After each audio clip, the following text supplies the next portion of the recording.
내 이름은 김영수. 올해로 86이다. 이제는 기억이 하나둘 흐려질 때도 있지만 그날의 아침만큼은 아직도 선명하다. 1950년 6월 25일 일요일 새벽이었다. 나는 충청북도 옥천의 작은 마을 하천변 작은 초가집에서 살고 있었다. 10살이었다. 그날 새벽 평소보다 일찍 눈을 떴다. 매미 소리도 없이 고요했고 동네 닭들도 늦잠을 자는 것 같았다. 그러다 갑자기 땅이 울렸다. 후웅. 어디선가 큰 소리가, 천둥도 아닌 뭔가 묵직하게 터지는 소리가 지축을 울리며 들려왔다. 나는 마루에서 자던 이불을 걷고 밖으로 나왔다. 아버지는 이미 신을 꿰고 계셨다. 입가에 굳은 살이 백인 손으로 담배를 비틀어 물고 그는 무표정한 얼굴로 말했다. 전쟁이 났다. 그 한마디, 나는 그 말을 평생 잊을 수 없었다. 전쟁? 그게 뭔데요, 아버지? 입을 때려던 순간 동네 사람들의 발걸음 소리가 몰려왔다. 북한이 내려왔대. 서울도 뚫렸대. 누군가는 울고 있었고 누군가는 어린아이를 안고 뛰고 있었다. 평소 조용하던 마을 어귀가 그날 아침엔 울부짖음과 군악발 소리로 덮였다. 나는 무섭기도 하고 동시에 아무것도 이해되지 않았다. 왜 이리 다들 도망치듯 짐을 싸는 건지, 왜 어머니가 허둥지둥 쌀을 자루에 쓸어 담는지, 왜 아버지가 오늘 안 떠나면 죽는다고 하는지. 가족 모두 짐을 꾸렸다. 어머니는 막내를 업고 나는 2살 터울 여동생 영자의 손을 꼭 잡았다. 집을 나서며 어머니는 문 앞을 한 번 더 돌아봤다. 거기엔 그녀가 매일 돌보던 고추밭이 있었고 해마다 피우던 봉숭아가 조용히 피어 있었다. 그 모든 게 다시 돌아올 수 없는 것이라는 걸 그땐 아무도 몰랐다. 길을 나서며 마을을 빠져나오던 순간 나는 뒤를 돌아봤다. 내가 태어난 집, 내가 걸음마를 배웠던 마당, 여름이면 물장 굳히던 냇가가 작게 멀어지고 있었다. 어쩌면 그게 내가 마지막으로 본 고향의 모습이었다. 그날 이후 나는 강을 건너야 했다. 그리고 그 강 너머에서 나는 하나의 계절, 그리고 하나의 가족을 잃게 된다. 그건 내가 10살 되던 해 가장 뜨거웠던 여름이었다. 나는 아직도 강물을 무서워한다. 바다도 호수도 괜찮은데 유독 강물은 힘겹다.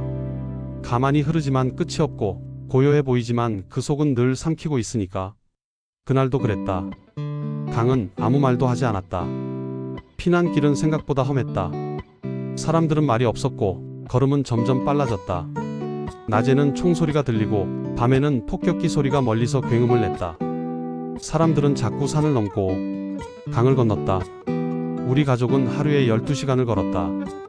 어머니는 막내를 업고 있었고 아버지는 배낭 하나에 이불을 말아지고 있었다. 나는 동생 영자의 손을 꼭 잡고 있었다. 그때 영자는 겨우 8살이었다. 오빠, 우리 언제 도착해? 그녀는 중얼거렸다. 나는 입을 다문 채 걷고 있었다. 답을 해줄 수 없었다.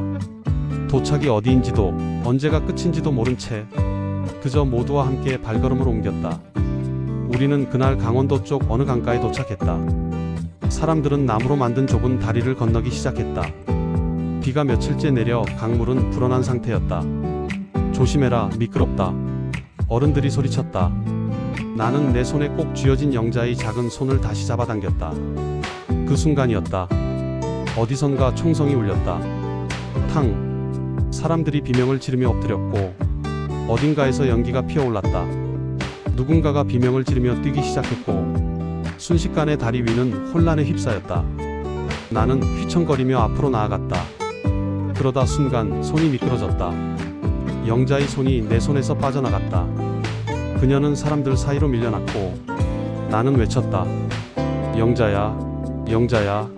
하지만 이미 너무 많은 사람들이 소리를 지르고 있었고 그녀의 작은 몸은 강가의 한쪽으로 밀려 떨어졌다. 나는 달려갔다. 그녀의 신발 하나가 다리 옆에 걸쳐 있었다. 그리고 아무것도 없었다. 아무리 둘러봐도, 아무리 불러봐도 영자는 보이지 않았다. 나는 아버지를 불렀고 아버지는 눈을 부릅뜨고 주변을 살폈다. 어머니는 이미 울음을 터뜨리며 물가로 달려가려다 사람들에게 붙들렸다. 그날 영자는 그렇게 우리 곁에서 사라졌다. 우리는 이틀 동안 그 강가를 헤맸다. 먹지도 않고 자지도 않고 강물의 흐름을 바라보며 그 아이가 다시 떠오르기만을 기다렸다. 하지만 아무 일도 일어나지 않았다. 셋째 날 아버지가 어머니를 부축했다. 그만하자. 이젠 가야 한다. 어머니는 고개를 저었다. 나는 못 가요. 내 아이 저기 있는데. 그 말을 듣고도 아버지는 말이 없었다. 아버지는 그날 밤 늦게까지 그 자리에서 연기를 피우며 앉아 있었다. 그리고 새벽녘 우리 가족은 다시 발길을 돌렸다. 그날 이후 어머니는 말을 잃었다. 웃음도 잃었고 밥도 제대로 드시지 않았다. 아버지는 침묵이 더 깊어졌다. 가끔 홀로 담배를 물고 밖에 앉아 있곤 했다. 나는 스스로를 미워하기 시작했다. 내가 손만 더 꼭 잡았더라면, 한순간만 더 돌아봤더라면. 영자의 이름은 그해 이후 가족 누구의 입에서도 꺼내지지 않았다. 그녀는 앨범에도 기도 속에도 사라졌다.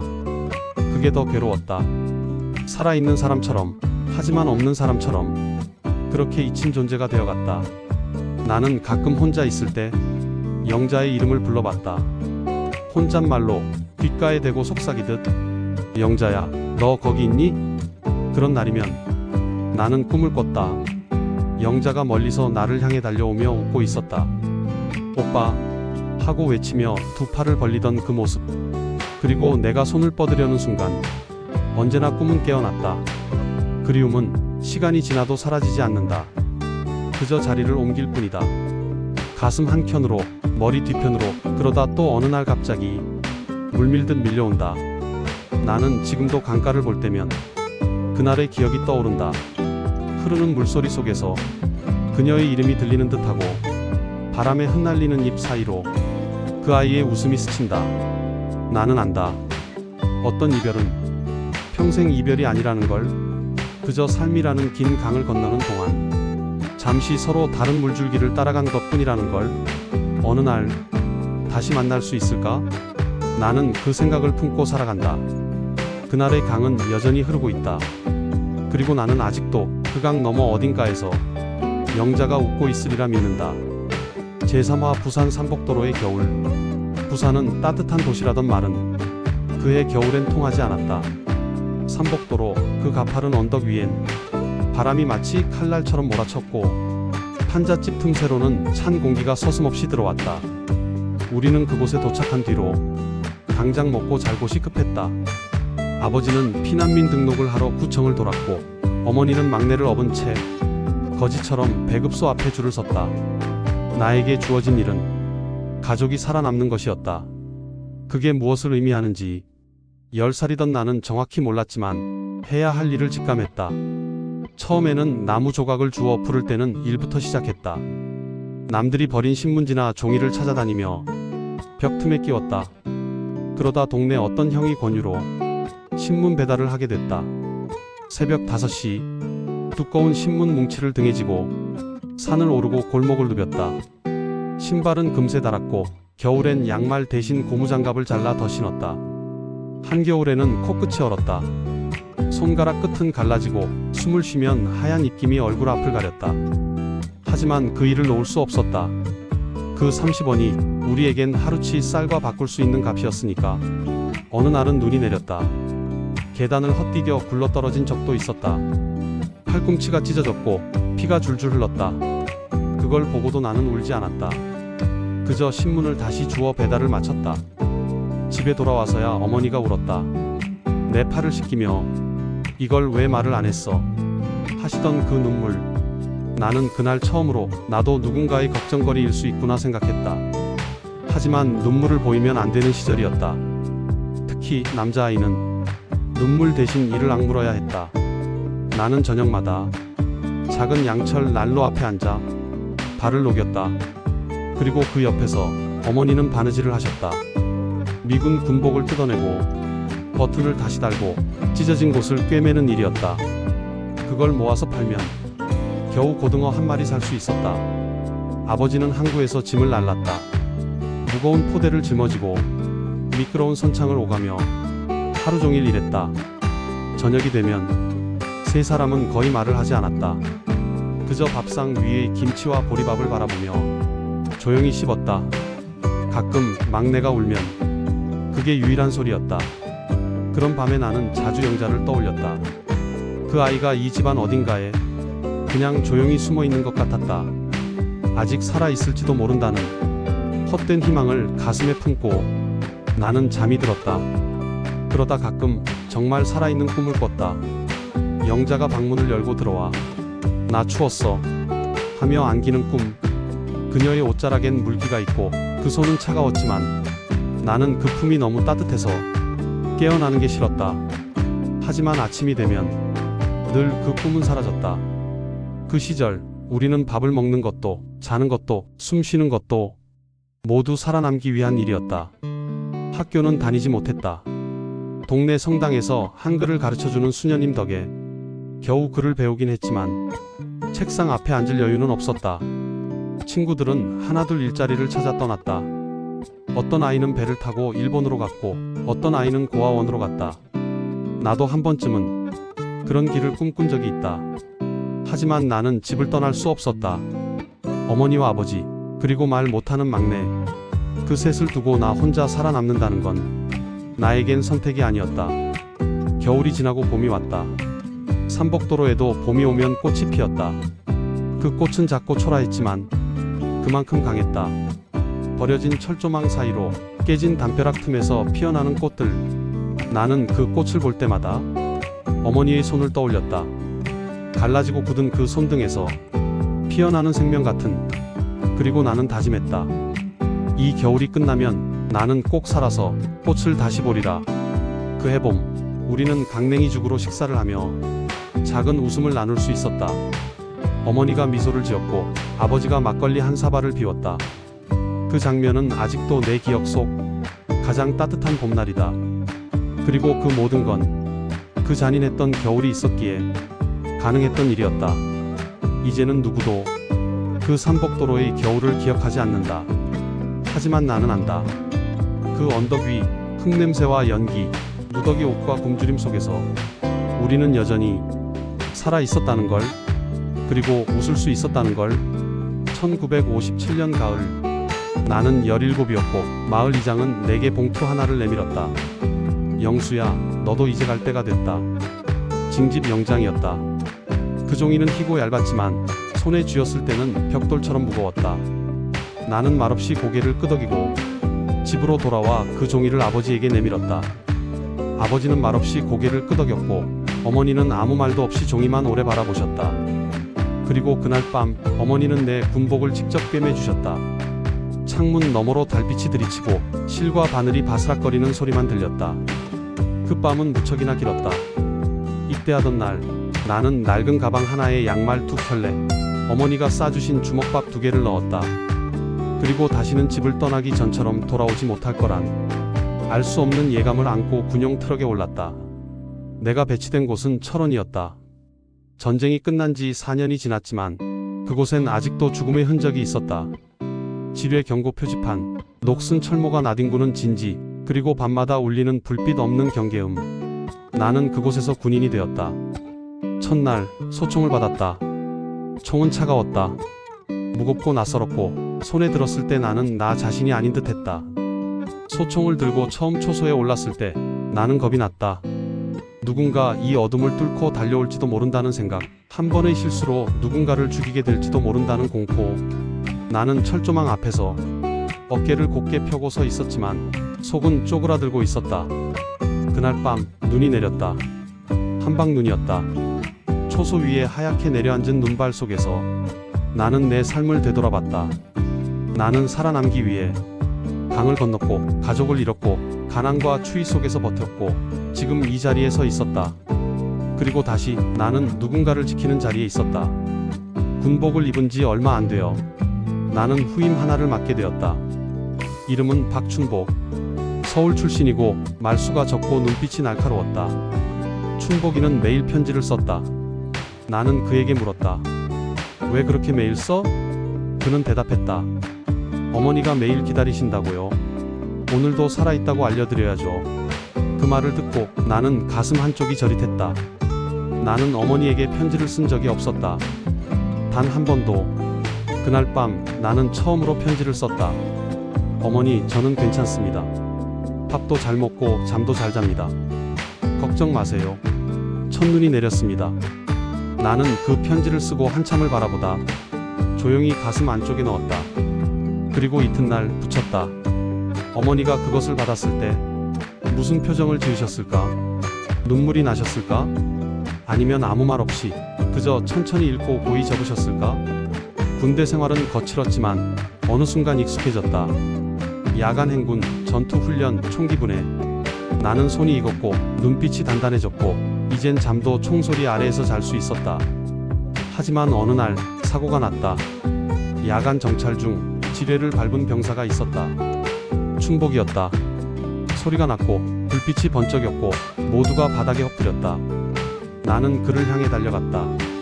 다행히 발만 크게 다쳤다. 다리는 살았지만 춘복은 울었다. 그 아이가 내게 말했다. 형, 난 어머니 보러 갈 수 있을까요? 나는 그의 손을 꼭 잡고 말했다. 갈 수 있어. 꼭 갈 수 있어.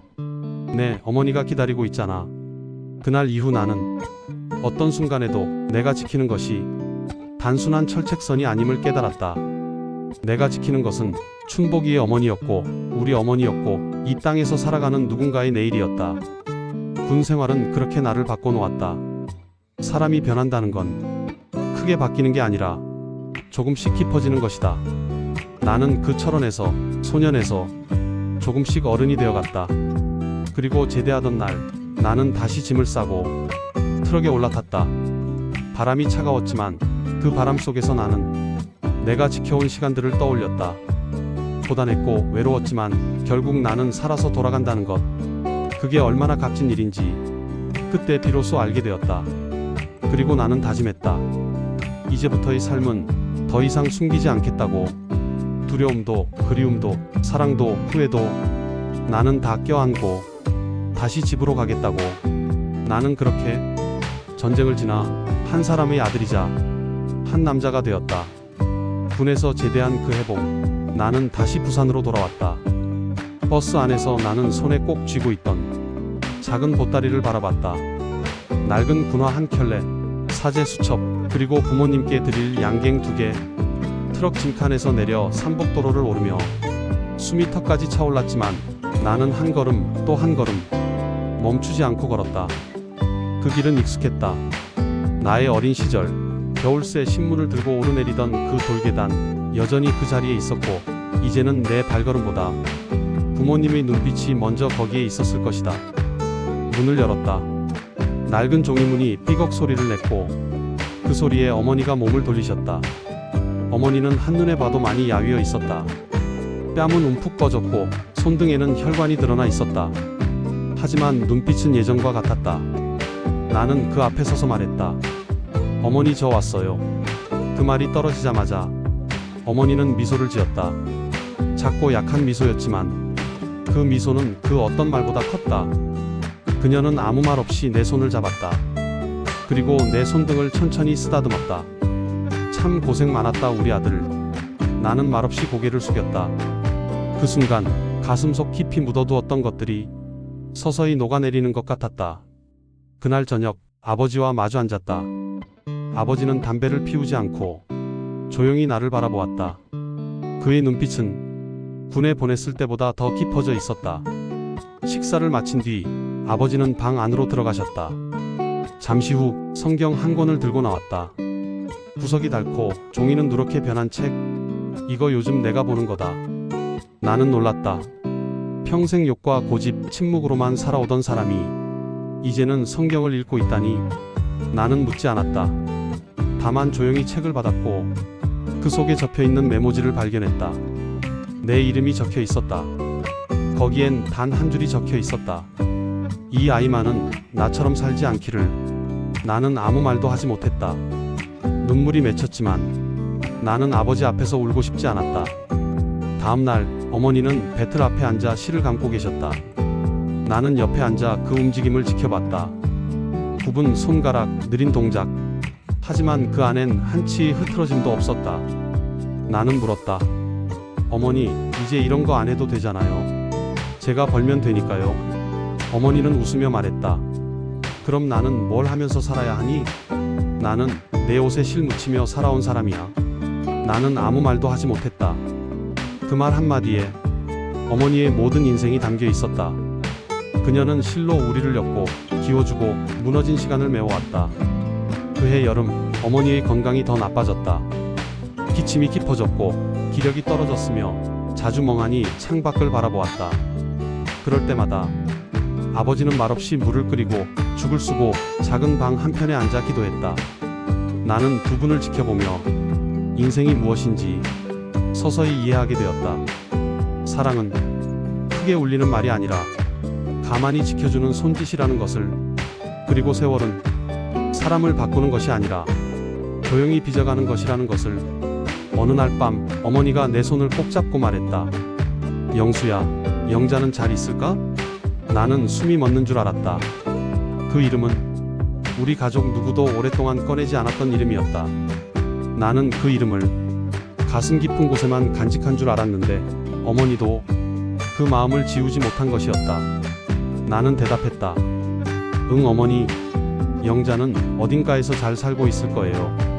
어머니는 조용히 고개를 끄덕였고 그날 밤 나는 긴 꿈을 꿨다.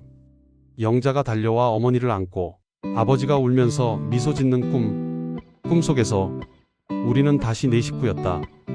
그리고 나는 다시 한번 내가 살아야 할 이유를 알게 되었다. 아버지의 성경과 어머니의 실, 그 두 가지는 내 인생의 뿌리였다. 그 뿌리가 있었기에 나는 오늘도 쓰러지지 않고 살아갈 수 있었다. 그리고 나는 그 뿌리를, 그 마음을 내 아이에게도 말없이 전하고 싶다. 말하지 않아도 닿는 사랑이 있다는 것을, 살아내는 것이 곧 사랑이라는 것을. 영희가 초등학교에 들어가던 해 나는 한 통의 편지를 받았다. 전쟁 당시 피난민 등록부를 정리한다는 군청에서 온 공문이었다. 거기에는 실종자 명단과 함께 신원을 확인해달라는 요청이 있었다. 나는 망설이다. 그 종이에 김영자라는 이름을 적었다. 그리고 내가 기억하는 모든 걸 단정하게 써 내려갔다.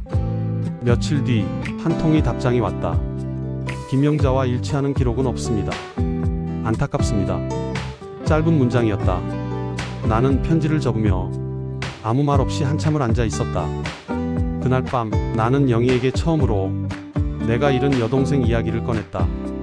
그 아이는 조용히 내 손을 잡고 말했다. 할아버지, 그 사람은 지금도 아빠 마음에 살고 있는 거죠?